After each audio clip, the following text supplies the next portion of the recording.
Fala, nação rubro-negra! Sejam todos muito bem-vindos ao canal. Flamengo chega ao 9º vexame no ano, galera. Vamos ver todos os vexames aí. E vamos falar do incompetente time do Flamengo.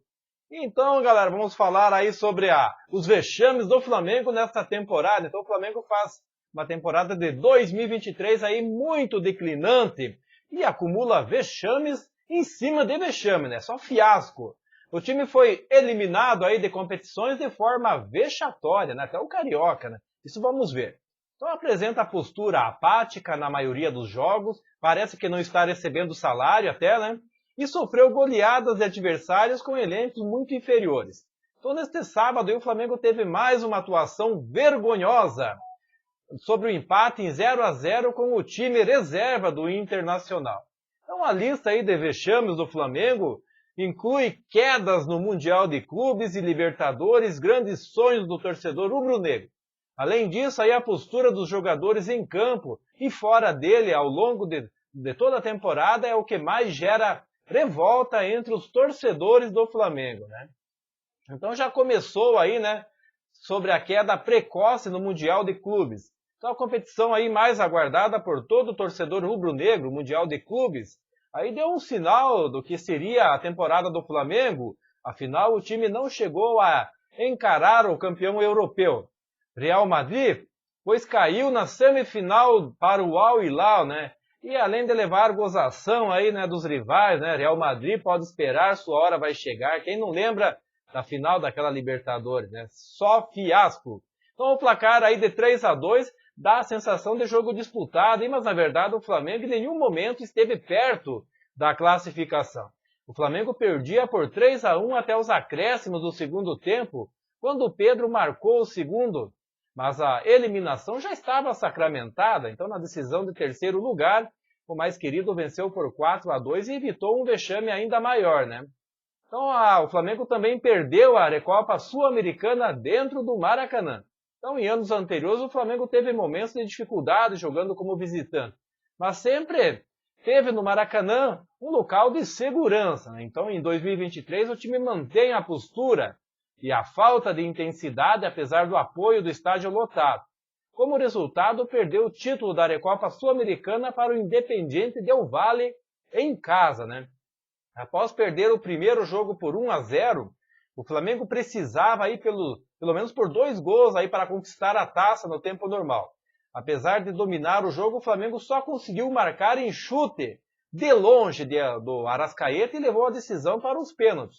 O autor do gol que empatou o placar agregado uruguaio desperdiçou aí a sua cobrança na disputa e os equatorianos venceram por 5-4, né? Porque o Flamengo não tinha goleiro na época, né?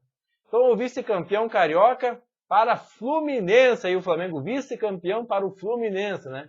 Então a forma como o Flamengo perdeu o Campeonato Carioca certamente foi um dos piores momentos da temporada. Isso porque o Flamengo abriu 2-0 no jogo de ida e colocou a mão na taça. Então nenhuma equipe na história da competição tinha virado desvantagem de 2 gols na decisão. Mas o Flamengo conseguiu, né, se superar aí. Mesmo com um elenco muito superior, conseguiu ser o primeiro a sofrer uma virada com 2 gols de diferença. Então no jogo de volta, aí, o Fluminense dominou completamente um Flamengo apático e sem reação. O rival foi para o intervalo já vencendo por 2-0. Marcou mais 2 vezes aí após retornar do intervalo. Já no fim, Ayrton Lucas marcou o único gol do Flamengo no jogo, mas o título ficou com o Fluminense. Outro vexame foi aquela derrota por 2-0 para o Maringá. Isso foi uma vergonha, né? Então o Flamengo está na final da Copa do Brasil e a competição é a maior esperança, sim, de título nesta temporada. Mas a estreia aconteceu de forma vexatória. Isso porque o time perdeu para o Maringá, time de 4ª divisão do Brasileirão. Na pior atuação do Flamengo em muito tempo. O Flamengo perdeu por 2-0 para esse time. Então, o jogo marcou a primeira partida após a demissão do português Vitor Pereira. Assim, a equipe foi comandada pelo técnico Mário Jorge, do Sub-20. Davi Luiz marcou contra o primeiro do jogo e o time sofreu o segundo já na etapa final, galera. Então, Red Bull Bragantino, 4-0, né? Então, no Brasileirão, o Flamengo também enfrentou. Teve jogos aí irreconhecíveis se comparado ao time vencedor aí das últimas temporadas. Em um momento que aparentava ter, assim, uma evolução, foi um baque perder por 4-0 para o Bragantino. O jogo encerrou a sequência invicta de Sampaoli e gerou grande desconfiança entre os torcedores e jornalistas. Flamengo empata com reservas do América Mineiro, né? Então o jogo contra o Bragantino parecia ter ligado o alerta no Flamengo, que emplacou 5 vitórias consecutivas. Mas o embate sem gols com o lanterna América Mineiro no Maracanã aconteceu em mais um momento que o clube poderia diminuir a vantagem do líder Botafogo, né? Isso está muito estranho. E o Flamengo tomou 3-0 do Cuiabá. Então a sequência de empates e derrotas com times que brigam na parte de baixo da tabela do Brasileirão afasta o Mengão da briga pelo título, né, que já está fora. Então na 18ª rodada o time perdeu por 3-0 para o Cuiabá, que jamais havia vencido o Flamengo. Em partida na Arena Pantanal, e o Flamengo foi um time sem reação diante da equipe liderada por Daverson. O atacante deu assistência e marcou o gol, sendo o cara do jogo aí no último domingo, né? Agora falando da eliminação na Libertadores para o Olímpia. Então as conquistas da Libertadores da América de 2023 aí se tornou o grande sonho aí dos torcedores quando a Conmebol anunciou que a final seria no Maracanã, né? Mas atual campeão do torneio, o Flamengo queria se isolar também como o maior campeão entre os times brasileiros e fazer isso jogando em casa, né? Contudo, aí a realidade da competição aí foi completamente o oposto da expectativa e o time fez campanha vergonhosa do início ao fim, com dificuldades contra estreantes, Alcas e Nublense, aí, segundo lugar no grupo, né? E depois a eliminação para o Olímpia nas oitavas de final, né? Então no sábado aí, o empate, né, contra o Internacional marcou mais um momento aí de quebra de expectativa do torcedor do Flamengo. Afinal, o time teve semana livre para treinamentos, ou destreino, como dizem já os torcedores, está destreinando, aprendendo de jogar futebol com os treinos. Então uma vez aí apresentou pouco futebol, os jogadores parece que não treinaram, né? Time apático e pouco comprometimento com a vitória. E um jogo aí que poderia diminuir mais uma vez a distância para a liderança do Brasileirão. Então o Flamengo não conseguiu vencer os reservas do Internacional e pode terminar a rodada fora do G4 aí, né? Então foi uma vergonha o que eles fizeram, né? Mas falaram o que desse Flamengo, né?